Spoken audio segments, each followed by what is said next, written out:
Let's stop and reflect. By a quote by John C. Maxwell, one of my favorite leadership authors. So sabi niya, true leadership must be for the benefit of the followers and not to enrich the leader. So usually kasi ang mindset natin or perspective natin as military is bureaucracy or hierarchical. Pero itong kind of leadership na sinasabi ni Maxwell is more of a transformative kind of leadership in which parang more of servant leadership siya where you do this for the benefit of the people more. In the military, it can be applied kasi hindi naman ang wrong perception kasi ng servant leadership is, for example, nagma-march tayo tapos may mga dala kayong rucksack. So yung fourth class, ang gagawin mo is dadalhin mo yung rucksack niya para sa kanya tapos sabihin mo, ay, servant leadership yan. So ako na lang magbubuhat para sa kanya. Pero in reality, servant leadership also involves you giving the opportunity for your men to be able to learn. So hinahayaan mo silang maghirap, hinahayaan nyo silang magbigay ng to go through difficulty. And the only difference with servant leadership is ginagawa mo siya hindi para sa sarili mong for your own good, but for others, but for your men, for them. So ganun lagi. And I hope na ma-realize natin na even in the military, as leaders, we can do this. So let's talk about the importance of network. So making a difference through co-elevation. So kung napanood niyo yung mga videos the past 2 days or the past day, last week, or you can check it out also sa YouTube, sa playlist. Ang idea ng co-elevation is where leaders would get together with other leaders. So kunwari, ikaw yung head ng isang organization.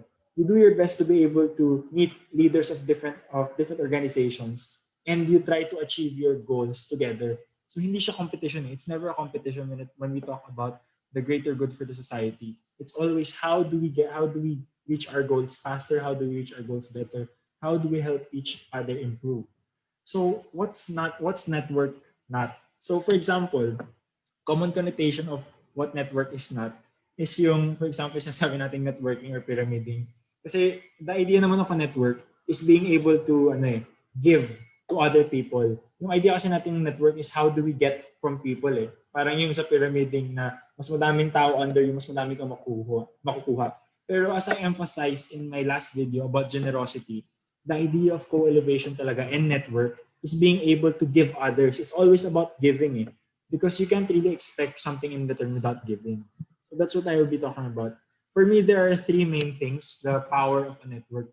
Pero of course, it's not limited to this. Pero for me, ito yung tatlong emphasis ko or what I try to remember about it.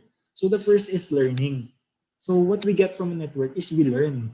So we all have our own strengths. We all have our own expertise. We all have our own thing, di ba?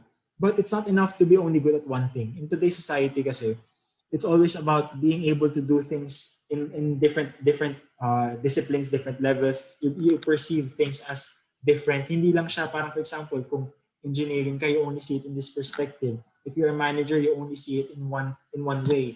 Dapat lagi you can see it in different ways. And that actually, for example, ako as brigade commander, siguro yung one good thing what I did or experienced as an underclass is halos lahat ng position from 1 to 8, kahit yung athletic o finance o, alam ko yung trabaho, kilala ko yung trabaho nila because of, one, because of doing it, and another is observing, and last, where you can actually apply the power of the network is you ask them, sir, paano ba gawin to? Or you observe yung mga mista natin or mga classmates natin na nakakapag-occupy ng positions na yun, we learn from them. And that's the power of network.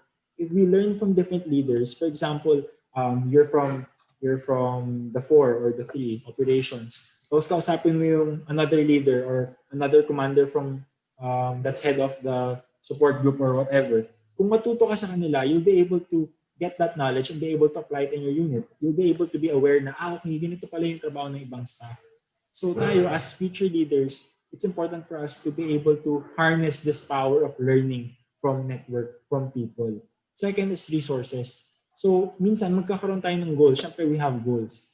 And minsan, nagsiset tayo ng mga goals na limited lang, very small goals, kasi iniisip natin na, ito lang kasi yung resources ko eh. Pero in reality, the only reason why we limit ourselves is because we don't utilize this power of the network. So for example, in the AFP. Pag may mga kilala kang iba't ibang controllers, may mga kilala kang iba't ibang people from different units that can actually help you or guide you on how to utilize your resources, or even they can give you they can even give you support in their own way. So in in general, not only in the military, our resources, not only money, financial resources, even intellectual capacity, ideas, innovation, people. There are so many resources that we can tap from other people, and that's the importance of network. We have to be able to utilize network, or else sayang lang, ang magagamit mo lang na ability is yourself. Pero if you use the abilities of others rin, hindi mas lalo tayong tataas. And lastly is relationships, and the most important for me. Ito yung minsan nababaliwala natin in network, and minsan na iisip natin na hindi naman part ng network. Kasi some of us, for example, ang tinuro ko first two is learning and resources. So isipin nyo, okay, ito pala yung mga pwede kong kunin. But you have to realize that one of the most important things that you get from a network is relationship. Because in working towards a goal, it's important na you're not only focusing on how to get there, but who you're gonna do it with. Kasi itong mga tao na to, they will support you not only in their resources or their learnings, in their experience, but also emotionally, where they can support you, they can help you, they can even strengthen your resolve and your confidence in yourself. So it's an important thing that you can get from networks, and especially from different leaders. Imagine kung iba't ibang leaders kayo from different organizations, different aspects. Tayo, lalo na in the military, if we have good connections, good network in, for example, the government in terms of politicians, or in the corporate world, lawyers, businessmen, or kung sino man in the PNP, if we have a good kind of network, good relationship with them, imagine kung ano yung kaya natin gawin, co-elevate with each other, and what we can do for the future of our country. And that's the same here in PMA, in the small scale. When you're close to different commanders, when you're close to your different classmates, or even tactical officers and different staff here, then it's easier for us to be able to move.